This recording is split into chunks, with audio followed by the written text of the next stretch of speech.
Welcome back to another episode of Zay Talks. It's been a little while, and respectfully so. As I've said before, there's been absolutely nothing going on. Whether you're a Cowboys fan or just an NFL fan in general, outside of the draft, there really hasn't been much to talk about. And for me as a Cowboys fan, I've said over and over again, I'm so depleted and upset and backstabbed by my front office for the effort we put forth over this offseason. It's just been heartbreaking and it's been really hard to do content. So for all the Cowboy content creators who have stayed consistent, I give you a tip to the hat if it wasn't backwards. But with the holdouts and everything going on in the NFL today, I think it's definitely time to start diving back into this thing because this will be the smallest amount of topics as far as NFL is concerned that we will have until the end of this upcoming season. So I want to take advantage of that. And we've got CD Lamb holding out, of course, but also around the league, you've got a bunch of other people holding out. And usually I don't care too much about other players other than my team. But when it comes to resetting the market and it comes to Dak getting paid and CD getting paid, I then have to start looking at other players that are also wanting their money because that's going to affect how my team pays their quarterback and their players. So guess who else is holding out? I didn't see this coming. Jordan Love of the Green Bay Packers, a QB who is holding out, and the Cowboy fans know Jordan Love a little too well. And there's somebody else I know as a Packer fan that I know extremely well, and he has been the bug in my ear when it comes to Aaron Rodgers over the years, all the times Aaron Rodgers broke our hearts. And then all of a sudden this year, I was riding him all season, making fun of him all season because I did not see the ending coming that ended up upon us. So bringing on to the show today, I'm going to add Wil Naber to the stage. Hello, Mr. William. Hey, buddy. It's been a minute since we've talked outside of text. Appreciate you actually owning up to that loss. I was kind of figuring you threw that one in the back of your brain there. I usually go into my little my cub hole after we lose. I usually for about a week or two, and then you're back to your full Alma. Yeah, I gotta stay. It's a Cowboy fan thing. We stick to it, and we're very stubborn with it. But you're so used to the Cowboys dominating the storylines. What's it like having Jordan Love, your boy, in the news? I will beg to differ on that slightly, only because the Cowboys are in the news a lot, but I don't know if you've seen the tabloids over the last 5 years, but there's definitely been turmoil in terms of the last 6 off seasons in Green Bay. So this is really they're honestly, in terms of last 5 years, this has been a tame summer, in my opinion. Instead of having Rodgers going and getting ayahuasca and figuring out whether he's going to retire or not, it's just a contract situation. The only thing that's unfortunate about it is just we only had 1 year of real tape on him, so it's really hard to distinguish is this guy worth the money or not after only half a season? Because I mean, you were there for me that whole year. I was done with him. Week 8, I was done with him completely. I thought he was a lost cause, and then I'd never seen a turnaround like I saw from him over the second half of the year in the postseason. And now we're in the situation now where it's okay, we only have 1 year of tape really on this guy, and now we have to make a decision.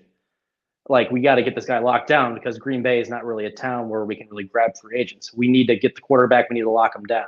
So it's kind of a pickle, but I know Green Bay, and they'll probably be able to get this figured out and taken care of, is my guess. But weirder things have happened. So it was week 8. Who'd they play? It was the Vikings. Vikings. That first Vikings game was absolutely abysmal. But by the time we played the second time, it was completely night and day. It was really he looked like a. Sorry, I interrupted you. No, you're good. I was going to say, so where would you? Obviously, it's hard too because also as a Packers fan, the bar has been set so high by the past 2 quarterbacks with Brett Favre and then Aaron Rodgers. So is there any bit of you guys that's looking at them and it's look, we're used to having Brett Favre and Aaron Rodgers. We don't want to pay you, or do you think they actually in Packer Nation? Do you guys think where do you think his ceiling is? I think they want to get a deal done. Like I said, it's kind of hard because it was such a night and day season. It's really hard to sell what this guy's ceiling is. But if you were able to base that on just the last 6 weeks, he was able to walk right into Dallas and do his thing and came right back next week. And outside right outside of an Andrew Carlson like missed kick and a few other miscues, might have been able to actually knock off the Niners for the first time in my lifetime. But I think he's worth the money personally. The only thing that's bad is just like, unfortunately, that number is probably going to end up being like 60 million. But they think it's he's just going to be kind of number one. They think he's going to be number one. It's just kind of how it is. The new quarterback gets paid the most, which is kind of why I'm hoping we pay him before you guys, and you guys set the market with Dak. Yeah, that's why I introduced the topic like that, because dude, like when we first on the sports show I produce from 4 to 7, when we did that one, we were on there speaking like, of course he's not going to be getting paid like number one money. But then I go home and I'm watching some of like the ESPN shows, and they're like, oh yeah, so of course he's going to get paid top dollar. He's going to get paid first because he's next man up. And I'm like, hold on, like they're actually going to make him the highest paid. And I know so there's this rumor, is this true or false? Like the Packers had a lot of like film on him, but they were like keeping it from the media. Like they were like making it so no one could see his practice film. I think it was hard to say. I think they were kind of trying to keep him like hidden just to see like if in case Rodgers ends up playing out more years, that they had I guess a little bit of a promiscuity with him. So maybe they could trade him to another team for assets later on. I'm not entirely sure, honestly, on that. Did you see this coming at all? Like, were you thinking like when this last season ended, were you thinking like, oh, we got to pay this guy, or were you like, oh, we got 2 more years before? Well, we did sign him to that team-friendly 2-year deal, and he's currently on the 2nd year of that. So I kind of figured that we were going to have the contract talks coming up this offseason, especially since I knew May was when we could start doing the talks. I'm a little surprised that we're in July still talking about the holdout and why we haven't paid him yet. Because like I said, we're Green Bay. Like our thing is draft the quarterback and lock him down for a decade. So I don't see why. Like I said, it's both sides are going at it. Both sides are negotiating. So really hard to say what's holding up the contract talks. But I'd say overall, like I said, I would be shocked if by the end of this year we didn't have him locked down to a long-term deal. So what are you predicting for the Packers? Like, what's your outlook on the season? I know you're usually pretty calculated with you're very transparent. That's one thing I want to point out about Will. He's very transparent. He's a Packer fan, but Will tell you if he thinks they're going to lose a game or not. I usually will try to convince him and hype him up to make him think they'll win so that it hurts more when they lose. Never works. Never once. I've known you too long to go through those mind games. I'm like, all right, whatever. I'll talk to you after the game.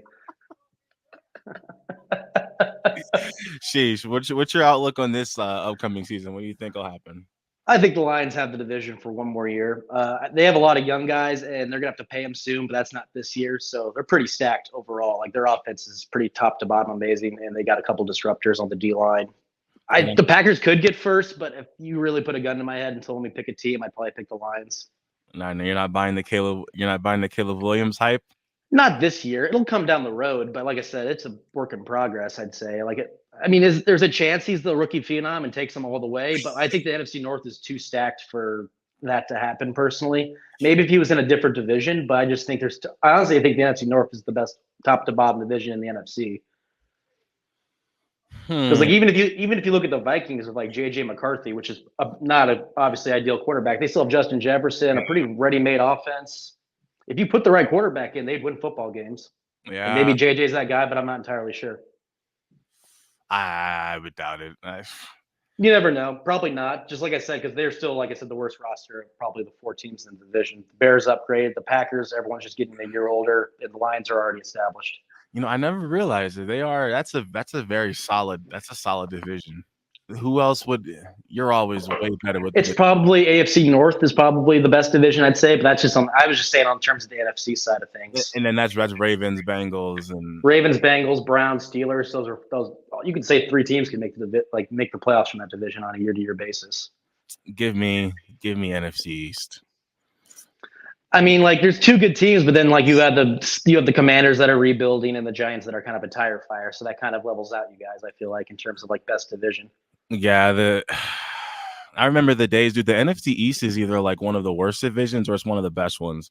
It is night and day different on a year-to-year basis. It'll be like 8-8 is like the winner, and then there's like 3 teams at like 13-3, 12-4, 11-5. There's really no rhyme or reason to it.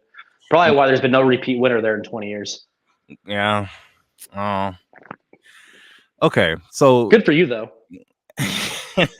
Yeah, last year was, dude, like the power Like, I normally wouldn't like to be that's like superstitious, but dude, like the power of that rule was so strong last year because the Eagles just fell straight off the I know. The Eagles started pulling up. They're like, no, no, no, wait a second. You won last year. We're gonna need you to get like a 5-game streak or something. dude. That was something that like literally like if you were to write out the season, that would be exactly how it would go. Like the Eagles are going to be far ahead, and then just because there's not been a repeat winner, they're going to lose 5 straight, and they were pretty healthy too. That's the craziest thing. Dude, that collapse was like the way I was surprised how Jordan Love evolved. I was shocked how how the Eagles devolved at the end of the year. Yeah, They couldn't beat anybody. They literally they felt like a JV team at the end of the year in terms of like how the NFL is. yeah, that was awesome. But I normally I wanted to we said we were going to hit CD after Jordan Love. But the way the convo is going, I want to go ahead and bring up the big one. So over in La La Land, not Los Angeles, the Dallas Cowboys, Okay. we got Dak Prescott. I can't even sit here and say why he's not holding out. I would assume it's like obviously the obvious reason. It's like you haven't won anything. Why would you be trying to hold out? But that's the exact same reason why I would wonder why he hasn't signed like a team friendly deal, because it's like, dude, like, yeah, you had a great year, but it ended the same way. And it's like, I feel bad for him, right? Like his mental health kept coming up a lot last year when he was having like bad games, saying like San Francisco and into the playoffs, and people are talking about his mental health and hoping he's well. And then I became one of those guys, but then he comes out and he's like demanding a contract. He's like demanding money. And it's like, dude, did you even care that much? Like, did you even actually feel that bad about the loss? Like, how do you feel like, oh, like I let the team down, but they better pay me the highest paid quarterback in the NFL or I'm not signing? Like, I just don't see how those two go together. I don't even know what's going through his head. I think he just knows he has a lot of leverage in the situation. He has a no trade clause, he has a no franchise tag clause, and he knows if he wants to leave town after the season, some team will come around and give him that money, even whether he's worth the money or not. So I think that is kind of what he realizes is like, okay, I'm in a situation where I can demand this money. And if you're not going to give it to me, I can go seek out somebody that needs a quarterback that will pay me that money. You don't think he's like threatening that? You think he's actually ready to walk? I don't know if he's ready to walk. It's hard to tell me what the man's headspace is, but like I said, I just think he knows that like he has the power to basically seek out this contract. He's gone through he's already gotten paid. He's already gotten money in the books. It's not like he has to worry about a future franchise tag or having no trade value. It was just a simply like fact that he can just do what he can. Like I said, the Cowboys really can't do anything about it. They're kind of at his mercy, unfortunately, and they're kind of it's more of just the Cowboys having to decide like, do we want to keep doing this or should we kick the can and try to retry the situation with a new quarterback? I say dude, this may sound like a joke. I like Shador. I want Shador. I mean, that might be the way they go about it, but I'm not really sure. Jerry's kind of a wild card in terms of how he likes doing personnel. Dude, like Jerry. No running back, nothing. I was shocked that you didn't get anybody, but I'm glad he didn't at least overspend for a running back because I always feel like that's like a cardinal sin. But I'm surprised he didn't get anybody. At least you drafted a guy. Didn't you get a guy like second, third round? We still no running back, no. Oh, you didn't? I thought you did. No, we didn't even draft a running back. Oh, that's insane. Yeah. We didn't sign one. So then all the Cowboy Nation's like, oh, it's cool. We're gonna get one in the draft. So I'm looking at the Wisconsin running back. I'm looking at the guy from Texas, all these different dudes, and we literally got nobody. Like we got no one. And not only did we not get anybody, other than Cooper Beebe, all of the picks were questionable. So I'm like, I mean, he was trying to rebuild the line, but he went and got some lengthy offensive tackle who's not like, he doesn't show strength. He's not like a long-term pass blocker unless they can turn him into that, which I guess they think they can. But long story short, Jerry drafted terribly. He's just been breaking my heart the whole offseason. And that's why I'm happy CD's holding out, because like somebody's got to humble Jerry. And when Zeke tried to do it, we eventually ended up paying him. But you got CD now, and it's like if CD leaves, like there's no like if we had went and signed Derrick Henry, like say we signed Derrick Henry, and then CD's threatening to hold out, like we even Cowboy Nation could be sitting back like well, who cares? We got Derrick Henry. Like Derrick Henry will carry us until CD wants to, but like we have nobody. Like the only hope Cowboy Nation has for any success is Dak and CD. So given the fact that CD is threatening to not show up to the first game, you got to pay him. Oh yeah, without a doubt, you have to pay him. He's probably top 10 in the league. I don't know where you want to put him on that 10, but well, that's not even a disrespectful. Come on, man. If you want to say he's top five, but he's bare minimum top 10. I'm not. Yeah, I wasn't trying to argue about spots with this guy. You know what I mean? Will, he's number one. No, he's not number one. That's just ridiculous. That's Jefferson. I don't care what anyone says. It was Tay until he decided to go to the Raiders. He's just getting thrown bubble screens and air mails over his head. I bet you were watching that receivers documentary, seeing him just complain like, yeah, suffer. I've been hearing the last couple of years. I'm like, all right, sorry, buddy. Like, I mean, to be fair, we were underselling the hell out of him, so that's why he needed to get out of there. But and he made a bad business decision. He should have just stayed. But he drank that Tyvek juice. Partially on the Packers because they were still trying to keep the Aaron Rodgers train going. We were still paying the price of that still to this day. Yeah. Well, maybe not so much longer, but so we got Jordan Hopefully. Love. Yeah, we got Jordan Love. When did he get drafted? What year was that? I want to say it was before the 2020 season because I think that was the whole narrative about like, oh, Rodgers is mad, so he's on a revenge tour, and he had that 48 touchdown season. So they had 3 years of practice film on him, and then last year's first starting season. That is correct. Okay, so in his first starting season, they went 10-7. 9-8. 9-8. Wow. Oh God. Like I said, it was 9 days. We were like 2-6 after week 8. So. I just can't believe we lost that playoff game. God. I still haven't even digested that. Oh my God. When we're on, we're on. We'll put out some stinkers occasionally. I told you. Don't forget about us. You don't want to play us first round. Dude, you were telling me that. Dude, that's what's so bad about it. And it was, oh man, I don't want to go in too deep into it. But so we got Jordan Love. He goes and wins 2 playoff games. There was a playoff game. Just one playoff game, and he almost beat San Fran. So he's at the point he's demanding his money. And we got Dak Prescott. He's been in the league since 2016, and he's demanding his money. They have the same amount of playoff wins. Jordan and Dak? Dak's got 2, I think. Dak's got 2, yeah. Dak's got 2. Dak's got 2, and Jordan. Let's not short sell him that much. No. Sheesh. Okay, so between these two guys, you're a random NFL GM. You're not a Packer fan. You're not a Cowboy. You're not a Cowboy fan either. Who are you paying first between these two guys, and why? Love. I mean, we had the youngest offense in the league last year, and I mean, you've already know this better than me. Dak's had some pretty stacked offenses around him over the years. Maybe it's not, some more than others, but like his 2016 year, a couple of years back when you guys lost to, I guess Stanford the first time, or was it 2016? Was you guys? Yeah, 2016 was us. I wasn't going to bring that up, but I appreciate you bringing that up. I didn't. That was another. That was another great slice of humble pie for me to serve you. Oh gosh, bro, Mason Crossbar, rest in peace, Skip. Oh God, yeah, God. I wonder what's going to happen with Skip. That's a whole different. That man, yeah, that's a topic for another podcast. So I'm taking Dak, dude. Dak was second MVP voting.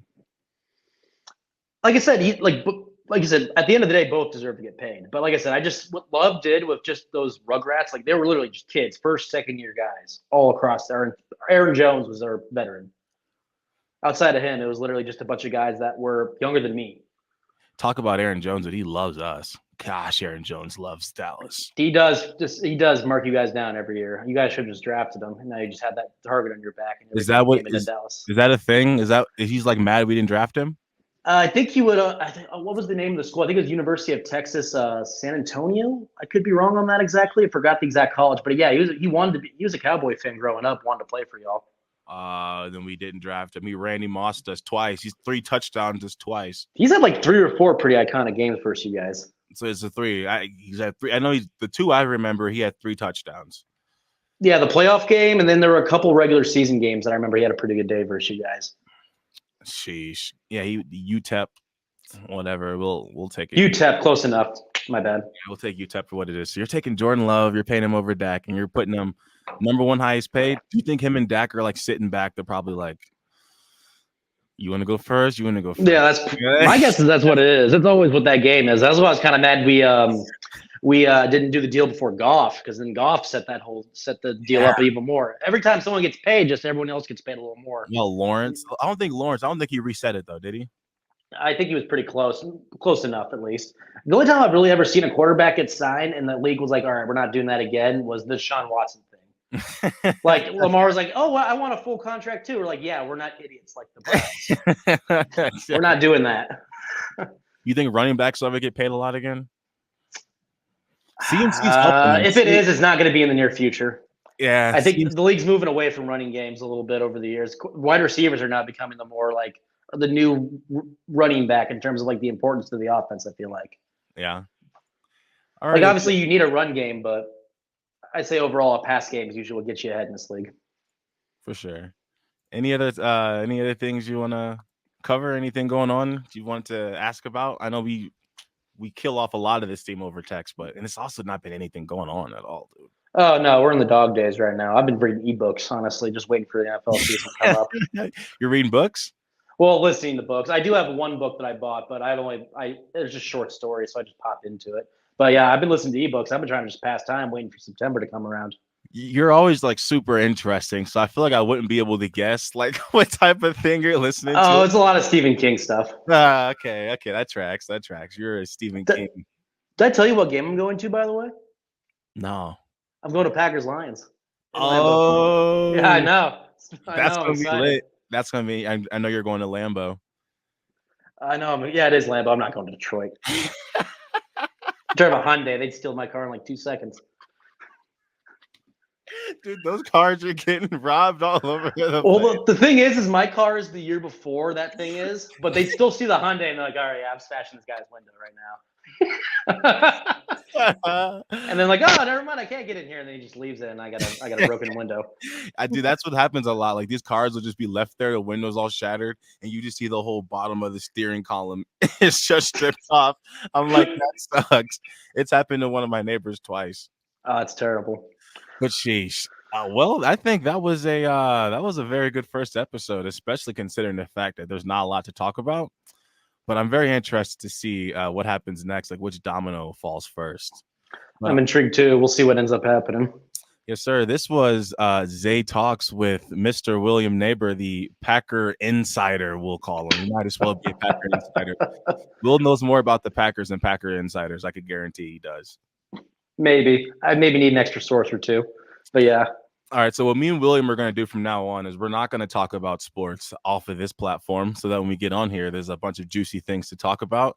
I personally, it's so much easier doing this. Like having you on here is way better than sitting here freestyling this thing by myself, like talking to nobody. So I'm 100% on board with keeping this on. We got to get you like a little thumbnail, like little logo S up there in the top right of mine. We can get in the lab on that. Yeah, we gotta get that going. We don't have the same resources we used to have as far as that's concerned. So I can't just get us drawn up anymore. But all right, that's episode number. We'll call it number 1 of football season 24. Zay Talks. We're gonna figure out a new name for this series. Thank you, Will, for hopping on here. You did it like a natural. I already knew you would. That's why I was so excited about it. Pleasure. Thanks for having me. All right, William. This is Zay Talks out. Peace, guys.